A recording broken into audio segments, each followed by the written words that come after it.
warahmatullahi wabarakatuh. Saya Ratna Dea Puspita dengan NPM 212103026 dari kelompok 3 kelas A akan menjelaskan mengenai kota pembelajaran, wilayah pembelajaran, dan pelaksanaan pembelajaran sepanjang hayat. Untuk kota belajar, daerah belajar, komunitas belajar adalah istilah yang sekarang umum digunakan sebagai akibat dari penekanan pada penerapan konsep belajar sepanjang hayat ke dalam kehidupan sehari-hari.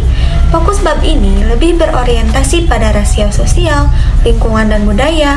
Pembelajaran sepanjang hayat itu sendiri menciptakan perubahan paradigma era pendidikan dan pelatihan yang telah membantu kita dengan baik di akhir abad ke-20 dalam memenuhi kebutuhan proporsi populasi yang terus meningkat dan bergerak ke atas, kini membuka jalan bagi era kehidupan seumur hidup.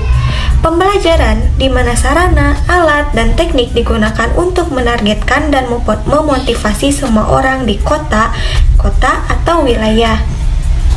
Untuk denominator umum pembelajaran sepanjang hayat, yaitu Memorandum Eropa tentang Pembelajaran Seumur Hidup yang diterbitkan pada tahun 2000, seseorang dapat mengidentifikasi mungkin dua penyebut umum.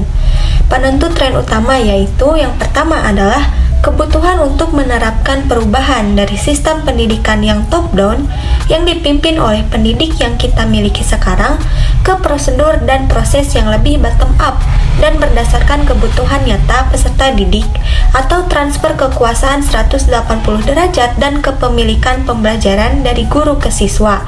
Kedua, mengubah fungsi otoritas lokal dari pelaksana pasif kebijakan pemerintah nasional menjadi inovator perubahan pembelajaran daerah. Untuk menjadi lokasi pembelajaran kelas dunia, sebagaimana yang harus mereka lakukan jika ingin menjaga kemakmuran dan stabilitas sosial di dunia yang mengglobal, mereka harus menjadi kota belajar dan daerah belajar. Pembelajaran seumur hidup mencakup semua aspek kehidupan kota, termasuk apa yang terjadi di sekolah, universitas, bisnis, dan industri, dan kantor pemerintah daerah. Kita kemudian dapat melihat secara menguntungkan munculnya konsep kota belajar dan memeriksa bagaimana perbedaannya dari apa yang ada di masa lalu. Mungkin sekian yang dapat saya sampaikan. Untuk selanjutnya yaitu akan disampaikan oleh Dena Hilma. Baik, saya Dena Hilma Dila Praja akan melanjutkan materi yang disampaikan oleh Ratna. Pertumbuhan kota dan wilayah belajar. Di zaman kuno, konsep Plato tentang dia piou paedaya dibangun di sekitar kota itu sendiri. Ini merangkum gagasan bahwa alasan utama untuk mendorong warga belajar adalah agar mereka dapat berkontribusi pada kehidupan dan pertumbuhan kota dan masyarakat pada umumnya. Mungkin salah satu contoh pertama yang tercatat tentang kewarganegaraan aktif dan kota belajar. Konsep ini telah populer selama beberapa tahun terakhir. Pada tahun 1970, Organisasi untuk Kerjasama Ekonomi dan Pembangunan mendanai sebuah proyek untuk menciptakan kota mendidik. Ini mengundang 7 kota. Sementara itu, di tingkat lain, kota Barcelona sejak tahun 1992 memimpin Asosiasi Kota Pendidikan, yang sekarang mencapai sekitar 250 anggota di seluruh dunia, dan OECD telah melaksanakan latihan daerah pembelajaran di Eropa. Kota-kota yang termasuk dalam inisiatif ini adalah pemimpin dalam gerakan daerah belajar, karena mereka menyadari bahwa untuk makmur secara ekonomi, sosial, dan budaya, warganya perlu menerima perubahan yang cepat. Lalu, proyek TELS Learning Cities. Komisi Eropa tidak tinggal diam dalam mendukung penelitian dan pengembangan konsep tersebut. Pada tahun 1998, ia memprakarsai proyek Perintis TELS menuju masyarakat pembelajaran Eropa yang mensurvei 80 kota madya Eropa dari 14 negara dengan mengukur kemajuan mereka menuju kota belajar. Proyek ini menarik karena merupakan salah satu yang pertama untuk mengidentifikasi indikator di mana kota dapat mengukur kinerja dan kemajuan mereka sendiri. Meskipun bukan proyek penelitian formal dengan parameter geografis atau metodologis yang terdefinisi dengan baik, TELS menghasilkan banyak wawasan tentang keadaan pengetahuan tentang kesadaran belajar sepanjang hayat di berbagai kota kecil dan wilayah Eropa. Komunitas belajar adalah kota atau wilayah yang melampaui kewajiban hukumnya untuk memberikan pendidikan dan pelatihan bagi mereka yang membutuhkannya, dan sebagai gantinya menciptakan lingkungan manusia yang dinamis, partisipatif, sadar budaya, dan ekonomis melalui penyediaan, pembenaran, dan promosi aktif kesempatan belajar untuk meningkatkan potensi seluruh warganya. Materi selanjutnya mungkin akan disampaikan oleh Lintang Julpa Aulia. Poin pertama adalah mengembangkan kebijakan untuk kota dan wilayah belajar. Hasil yang diperoleh, TELS menegaskan kurangnya pengetahuan dasar tentang efek pembelajaran seumur hidup di sebagian besar kota Eropa. Selanjutnya, TELS menjadi sumber informasi utama Komisi Eropa tentang dimensi lokal dan regional dari pembelajaran sepanjang hayat.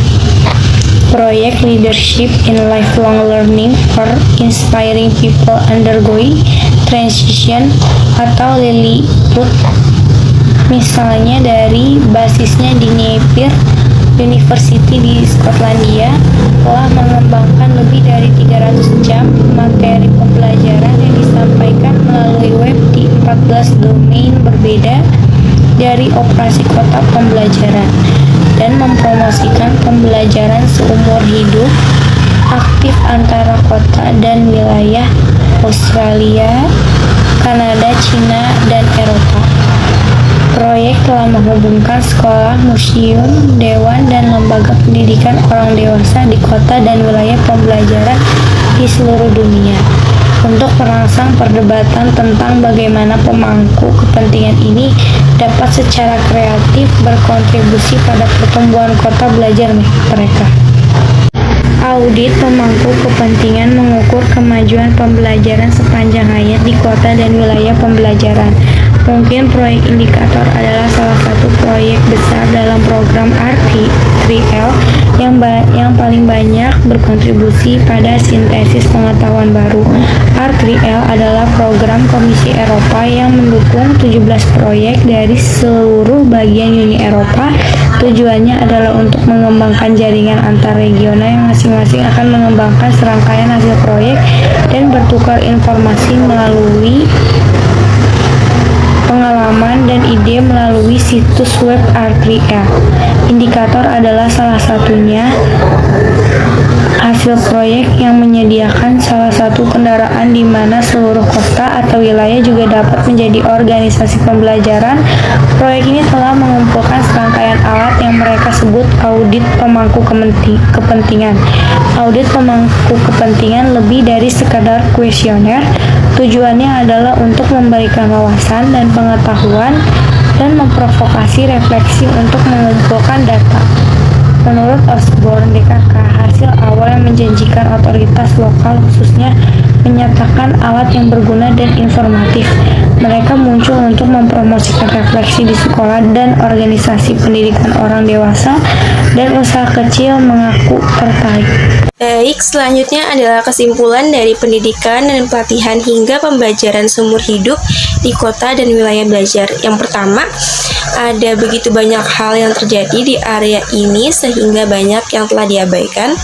Kedua, kita dapat menerima bahwa konsep kota dan wilayah yang belajar adalah campuran khas dari politik, ekonomi, sosial, keuangan, lingkungan, budaya, dan tentunya teknologi. Ketiga, kita mungkin dapat mendeteksi pergeseran paradigma yang dimulai oleh pembelajaran sepanjang hayat, khususnya di kota-kota, dan itu memberikan pekerjaan bagi orang-orang dan organisasi yang siap menerima tantangan perubahan, untuk berpikir di luar kotak dan untuk berpartisipasi dalam pengembangan kota dan juga wilayah belajar mereka sendiri. Sekian presentasi dari kelompok kami, kurang lebihnya mohon maaf. Wassalamualaikum warahmatullahi wabarakatuh.